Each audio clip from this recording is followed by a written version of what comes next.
When I found out my wife was cheating, it felt like my whole world had been ripped apart. We had been married for 8 years, and I thought we were solid. But one evening, I saw a string of flirty messages on her phone from a guy I didn't know. My stomach dropped. When I confronted her, she didn't even bother denying it. Instead, she smirked and said I had been boring lately and she deserved more excitement. That was the moment I knew I wasn't going to fight for her love. I was going to take my pride back in the most unexpected way possible. The first few days after the discovery, I acted like I was hurt but still trying to work things out. I wanted her to think I was hanging on. The more she believed I was desperate, the better my plan would work.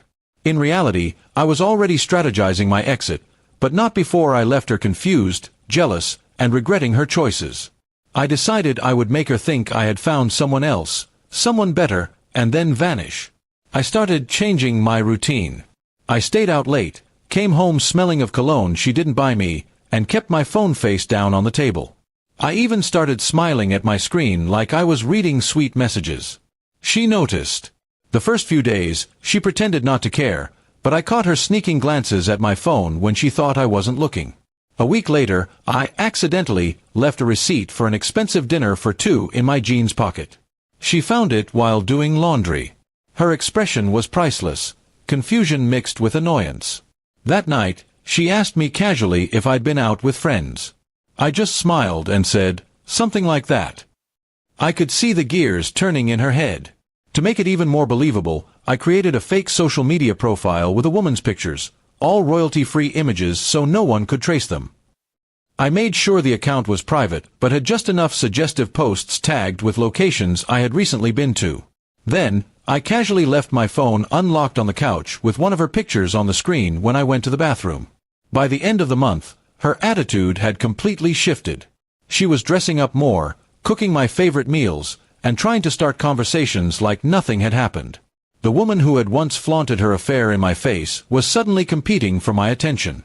That was when I knew she was feeling the same jealousy and insecurity she had once caused me.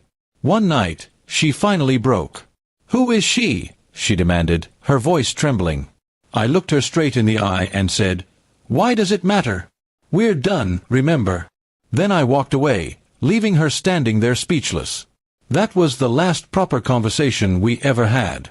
I had already rented a small apartment in another part of the city under a different name. I moved my essentials there slowly over 2 weeks, bringing only a bag or 2 each time so she wouldn't notice.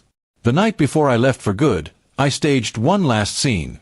I told her I was going away for the weekend, and made sure to pack a bag with nice clothes, letting her think I was off to see my new woman. The next morning, I left the house without saying goodbye. I didn't answer her texts, calls, or the dozens of messages she sent over the next few days. She went from angry, to pleading, to apologizing, to furious again. I ignored them all. I had already blocked her on my main number and social media. The phone I left behind was just for her to scream into the void. 2 weeks later, I filed for divorce. She was served at her workplace, and from what mutual friends told me, she was humiliated. She tried calling from different numbers, but I had gone full ghost. No response, no explanation, just gone. The best part? Because of the way our finances were set up, she got nothing from the split except her personal belongings. I had moved all my savings into a private account before she even knew I was leaving. My lawyer made sure she couldn't touch a cent. Months later, I heard she had broken up with the guy she cheated with. Apparently, he had been cheating on her, too. Poetic justice, if you ask me. I didn't feel sorry for her. She had made her bed, and now she was lying in it, alone. As for me, I started fresh. New apartment, new routine, and eventually, a new relationship with someone who actually respected me. The feeling of walking away without looking back was the sweetest revenge I could have ever imagined.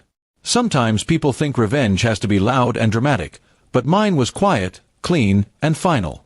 She thought she was replacing me with someone better, but in the end, I replaced her with peace. And that's a trade I'd make every time. In the end, the woman who once thought she could break me was left chasing a ghost.